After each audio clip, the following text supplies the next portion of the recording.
However, more and more concepts are coming into the AP, which is good. It really is, but you can't just memorize the tricks.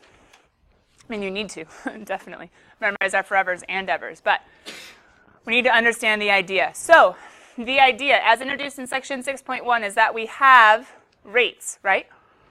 And I don't know, I love the illustration of, it just makes so much sense in my mind, especially this one. When we're doing distance equals rate times time, the rate is constant over an interval of time, even though, yeah, we've memorized this since probably physical science. It's the area of the rectangle. I don't know, it just blew my mind a little bit when I saw that. And so whenever we do rate times time to get an amount, whenever we do dimensional analysis, we're technically doing area, but it's a simple area because the rate is constant. And as soon as the rate starts varying, that's when we need calculus. And so coming into section 6.2 with definite integrals, they're introducing the Leibniz notation for an integral. Even though this and this mean the exact same thing, well, what doesn't get shown in this notation? This is the limit as n goes to infinity of Riemann sums, right? These are finite, adding together bases times heights, bases the delta x, heights the function values, at the different c sub k's, the different special c's, left, right, midpoint, random given to you in a table. This is the Riemann sum. Limit as, what does this mean? Who's n? The subintervals, aka how many rectangles, and we're trying to partition it into smaller, smaller, smaller, more and more and more partitions. Does that make sense? Okay. What is not seen in here that gets found in here? The A and B. So technically, are these the same? No, you need the wording, because without the wording, you don't know what's your beginning and what's your end. You don't know the subintervals and what you're actually using. Now, the delta x should come back to A and B, right? But technically, if you're just comparing, you don't see the A and B in this expression. The A and B is located elsewhere as far as the delta x. But I mean, they could take out the delta x and put in. I want you guys to actually write that real quick. Hi, random person's hair, maybe mine. Okay, so let's go ahead and put that. The limit as n goes to infinity. What's that Greek letter again that I just wrote? Sigma. F of c sub k. And wouldn't this be b minus a all over n? True? Then we could see the b minus a. So if we were going to put the delta x in, then we could see the b minus a. But if we didn't, then we wouldn't be able to see it unless we had some wording to go along with it. Okay. So partitioning function f into n subintervals. Taking the areas of each of the rectangles of those subintervals formed at or measured at c sub k for the kth subinterval. Limit as n goes to infinity can be the definite integral. I mean, you guys know pretty much what everything's called, right? Variable of integration, the integrand, from a to b. We're good. Okay. So,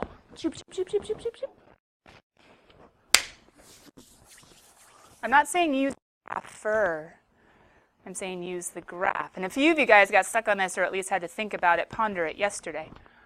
Why does it say use the graph to solve or to calculate? It's a circle. Well, it's a half a circle. Last year, didn't we add to our basic graphs the graph of a semicircle? Huh. Wait, did we? I thought we did. Did we not? Oh. I don't know why it would be your fault. Could have sworn we added it. Maybe we didn't have room. Did I add it somewhere else? Anyway, this might be smart. What's the square root of r squared minus x? Wait, r? Why am I writing that? If you square both sides and add that it's x squared plus y squared is r squared. This is a semicircle with a radius of, this one is 4. Yeah, you're right. But in general, it's whoever r is, right? So in this one, it's a semicircle with a radius of 4. Ooh, they don't want the semicircle. Because the bounds are just from, yeah. So what's a half of a half? It's the same thing as a, to read the integral, right? To read the integral and know that you were supposed to find area, but otherwise, wasn't it just 1/4 pi r squared? Dun, dun, dun, dun, dun, dun. Now, I did have a question yesterday as far as how to actually solve it. Now, did I actually solve it?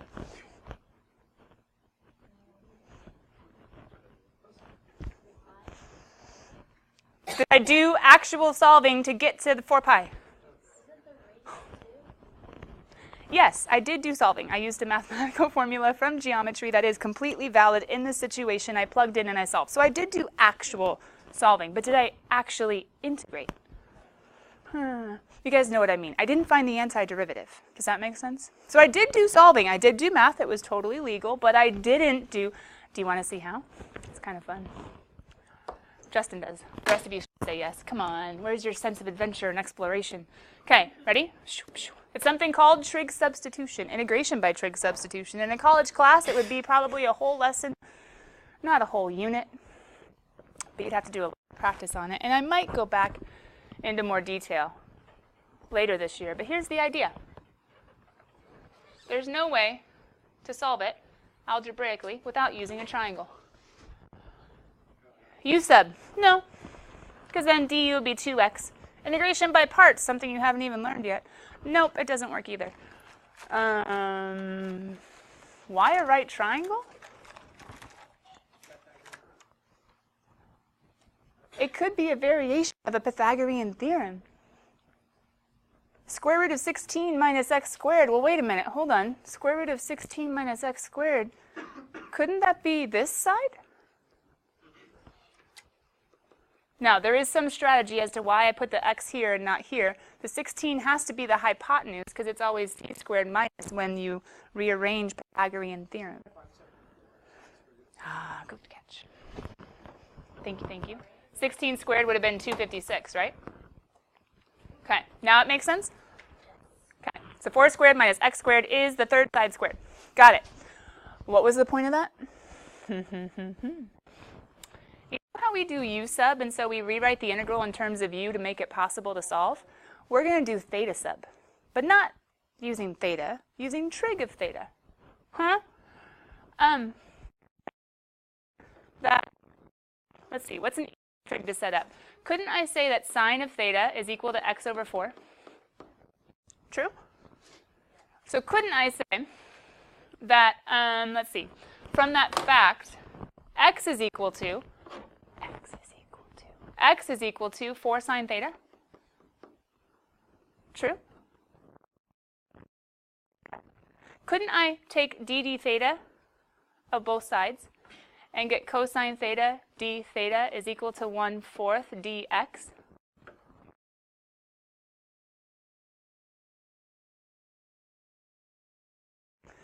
I could take, and I would get cosine of theta times theta prime times y prime times u prime, x dx on the other side. Derivative of 1/4 x. Why am I doing this? Because, you know what? He was impossible to solve with x's, so maybe I need theta. I wonder if that helps at all. So what if I was to do some substitution and say, oh, so dx is equal to 4 cosine theta d theta. This could be rewritten as the square root of 16 minus 4 sine of theta squared. Is that any more possible? Ah, where's your faith? What can you do? Not blind faith. This is based on our strategy. It's not wrong to look for evidence in something you're trying to trust in. There are some things beyond our comprehension, but that's another topic for another day. But coming back, 16 minus 16 sine squared, isn't that 4 cosine? Think. 4 cosine? Not even double angle.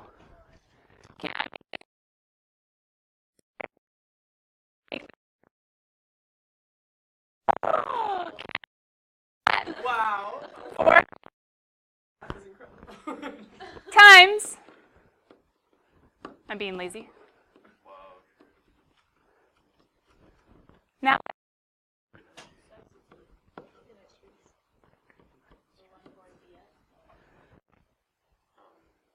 well, we need it in terms of theta.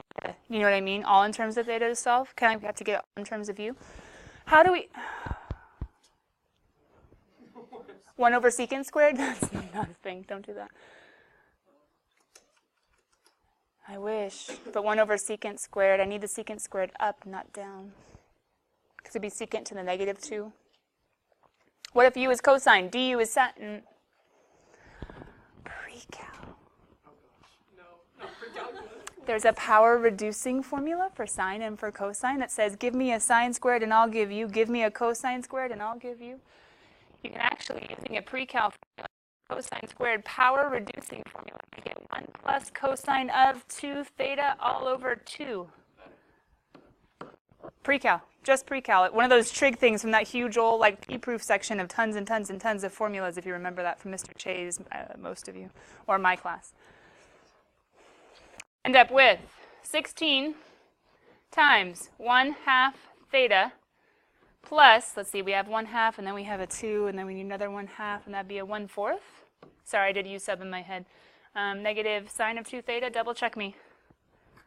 Is that right? I literally can't double check. Alright, so this is the point where I just guess. The integral, wait. Someone's following. Come on, the integral of 1/2 is 1/2 theta. James is like, no. Pause. The integral of 1/2 is 1/2 times the variable, right? Okay. The integral of 1/2 cosine is negative 1/2 sine, but I have a u sub.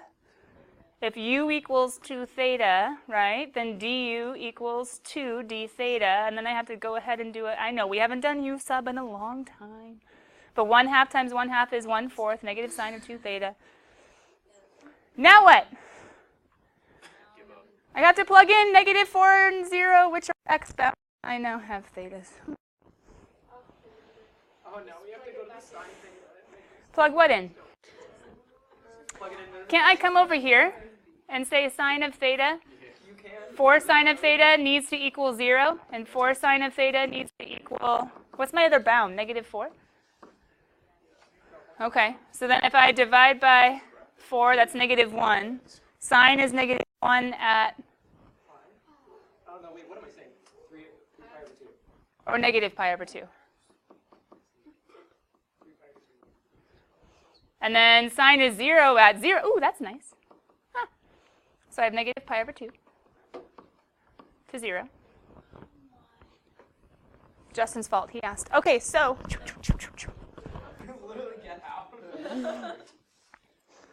Plug it in. Plug in 0. It's 0.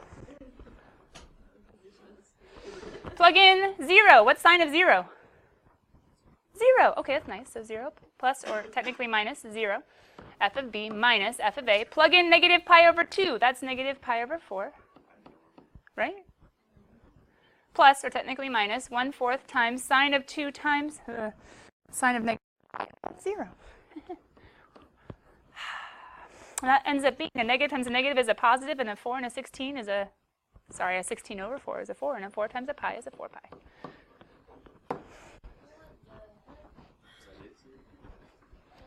Pause. What? Oh. We'll get to harder ones and do u sub a little bit later. Pause. What was this meant to be? Like your one introduction to integration by hand, go have fun? No. This was there is another way of solving it, but wouldn't it be a super smart idea just to memorize the graph of a semicircle as a function and be like, oh, hey, the square root of r squared minus x squared is always a semicircle. Look at the bounds to see how much. Does that make sense? At least for this type of problem for right now, that's probably a wiser idea. But go Calc 2. Anyway, trig sub, it's a thing. We might get back to it someday, but let's keep going. Because this section,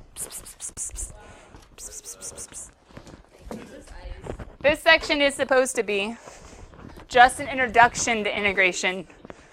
It's not a trig sub kind of day. Justin.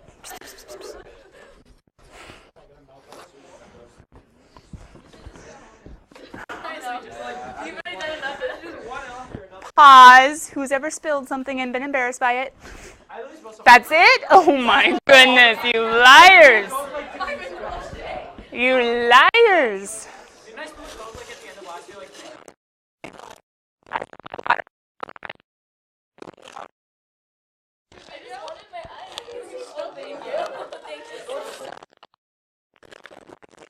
You remember after the zoo, water all in my lap? Mexican restaurant. I feel the struggle. Be kind. What? Yeah.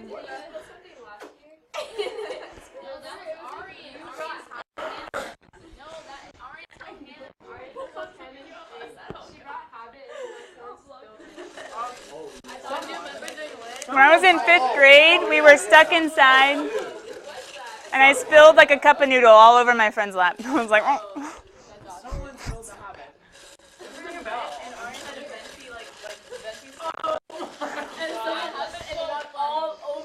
No, I spilled so much stuff in lit. I stopped pushing. This is the art room, which is just like, P.S. There are notes on the board again. Guys, like this is just the introduction to basic definite integrals. So no, you don't need to know U sub right now. You don't even need to know trig sub right now. I should have said those in the opposite order. Do we have to do trig sub ever? Like this year? For BC, according to topics, it is not required. We will peek at it at some point, kind of like we did after the AP last year. Didn't we peek at Lucky 7 like one day? Never mind, we didn't do that. Last year was weird. We didn't have a lot of time after the AP. We had like, what, less than a week after all the APs were done? And then the senior Santa Barbara thing was still time. And so I was gone like another day. I remember that.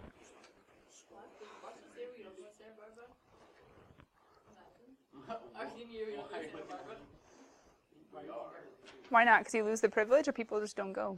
No, like just like what a senior is Oh, going. it's already on the calendar. logistics. Bye. We go to the north. Go to logistics. You guys don't realize Santa Barbara is already on the calendar. Grad night is already on the calendar. Logistics. No. It's just already on the calendar. That's C. That is C. That was your own fault. As in you specifically, but. Yeah, my bad, guys. You're so fake. Shut up. Shut up.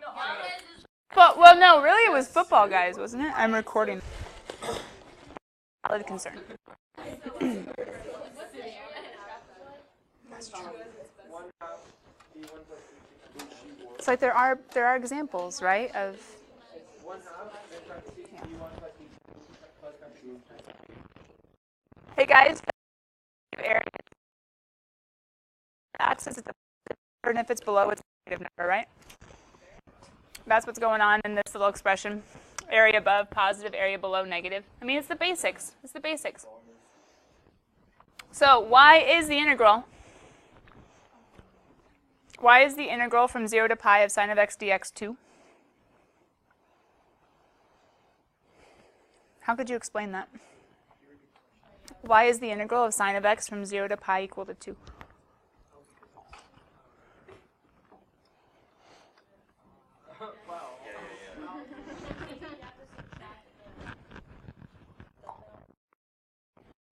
Does it make sense, first of all, that it's a positive number? What kind of integral would give you 0? From like 0 to 0. Well, you could go from 0 to 0. That's true. That's a property of integrals, that if you don't go anywhere, then you're not going to cover any area, right? 0 to 2 pi, that's another way. 2 pi 0. I was also thinking just based on the picture, how about negative pi to pi? Right? Could be like any. Could I get an answer of, I mean, yeah, that's true, any interval that cancels out. So couldn't it also be negative pi over 2 to pi over 2? Or negative pi over 4 to pi over 4? Why? Because sine is symmetric and it's odd about origin. 4 is an answer.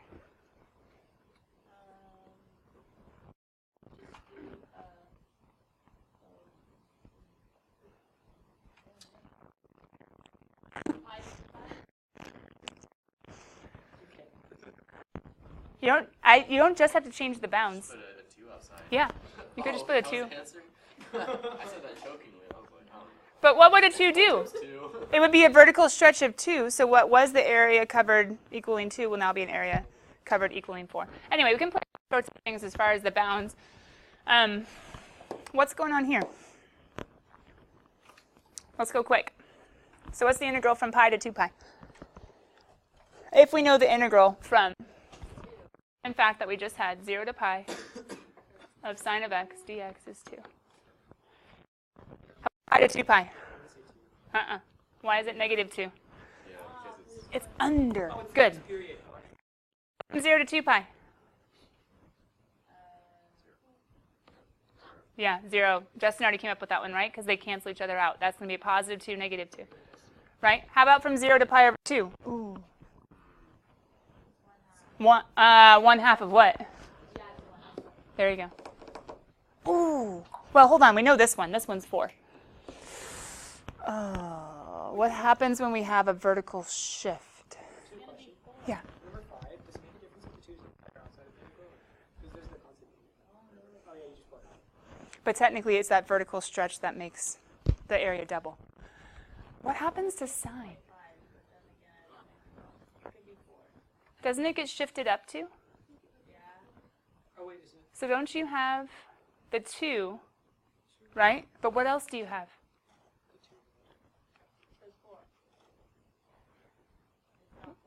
Hold on. That's 2, but isn't this pi? Right? From 0 to pi? So wouldn't it be 2 plus 2 pi? Or 2 pi plus 2? Does that make sense?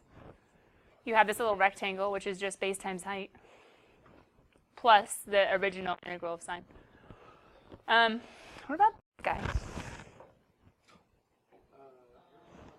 We could think u sub. Oh wait, It's just pi to 0 again, so it's just 2. If you plug in 2, it's 0. If you plug in that, it's pi. Remember? Or you could have done u off to the side, u equals x minus 2, du is equal to 1, and then do u bounds, yeah. Yeah. Wait, what about negative pi to pi? I know what you're talking about. Oh, that's 0. That's the one we already talked about too, right? Because it's going to be under and then over if we kept going. How about the next one? Do u sub. Why is it 2? 0 to pi. 0 to pi, the original. Ooh, cosine? How? How are we supposed to do cosine? Wait a minute. Who's cosine?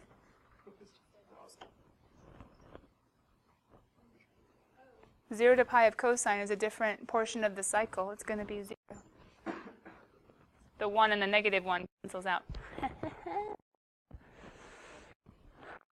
Hey, Justin, based on what we talked about, who's this guy? Always, always, always could be the symmetry of sign, any negative to any positive. Nice. But he affirmed. He graded. Hey, Aryan! You can just pull out the C, right? Constant multiple? Nice. Nice. So constant functions. Constant functions. If we have f of x equals c, isn't that always going to be the case of just having a rectangle? So all we need is c times a to b. Because b minus a will give me the base, and the height will always be c. So we could always cheat and just go straight to the answer for any constant. But some of you were like, well, that's an easy integrand. C times x, f of b minus f of a. I know, but we haven't technically gotten to the fundamental theorem of calculus yet.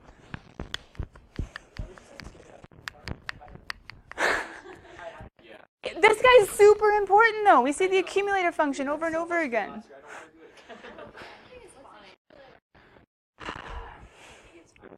Accumulator function is?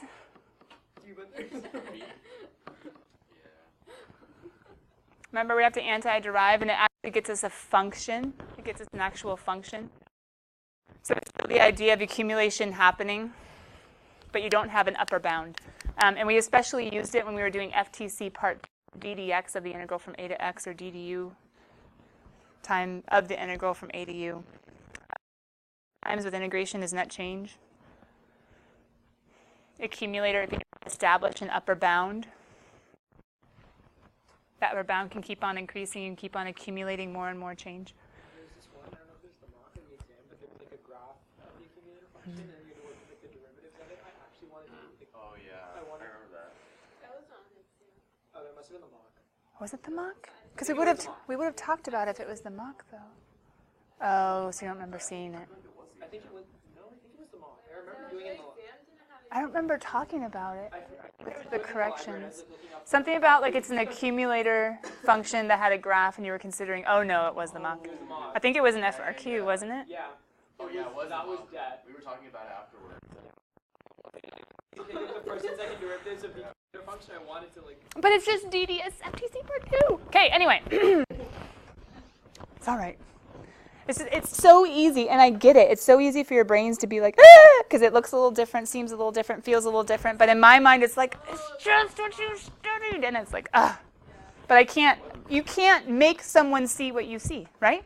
You can try. You can. Oh, there's so many good life lessons today. Anyway, coming back. All you can do is share as best you can what you seem to understand, and then give it to God. So discontinuous integrate. I learned how to say this. Everyone needs it. Keep working. Integrable. There we go. Whew. Integrable functions. Some discontinuous functions may be integrable as well. And maybe they have integrity too. But anyway, integrable, aka able to be integrated. Whoa. Can things get interesting? We're at the end. Find the output from a pump. Oh, I already hate the problem. Hold on. Find the output from a pump producing 25 gallons per minute during the first hour of its operation. They made it really weird, but when they say output from a pump, don't they just mean how many gallons it pumps out? Oh, the units. It was the key. During the first hour of its operation, why am I going from 0 to 60? That's true, but I'm just setting it up just in case. The integral that we're having to find. As Riley just said, isn't it a constant rate times the base? This is just a rectangle. Go team, right? 6/4 add a 0, 1,500. Anybody with me? Ooh, what if it says? Ariane, you got this. Write the accumulator function. No. As a polynomial. What? As a polynomial? How are you supposed to do that? You could do FTC, I suppose, and actually integrate, but this is the section before us actually finding antiderivatives and using them to solve. What on earth are they expecting us to, oh, hey, it's just a line. Oh. And doesn't that line just make a, oh. And aren't you going from 1, plugging in 1, isn't that going to be 3?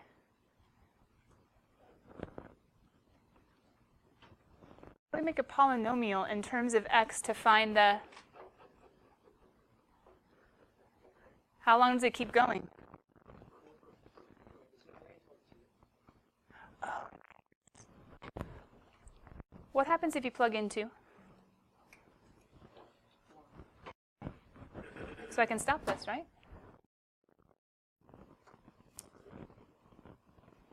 Now hold on, but it's supposed to be moving, right? So at 1 second it's this, next second it's this, Isn't it a trapezoid? And doesn't a trapezoid have 1/2 times base times height 1 plus height 2? What do we know? What's going to be established or fixed every time as x moves or changes between 1 and 2? What's fixed? Height 1 is fixed, right? This one's always going to be 3 wherever it ends, whether it ends here, whether it ends here, whether it ends here. X can change. X can be any of these guys all the way up until 2. Path of the trapezoid is like a, but But in calculus, it's always like an because the heights are always. So then, wait, what's the base going to be? Because x can change. Yeah, a variable, but it's not x because that goes all the way back to the origin. It's minus 1. Good. The base will be x minus 1. Wherever x hits, take away 1 is the fixed position. We know our height at 1 is fixed. And then isn't our other height just going to be at x?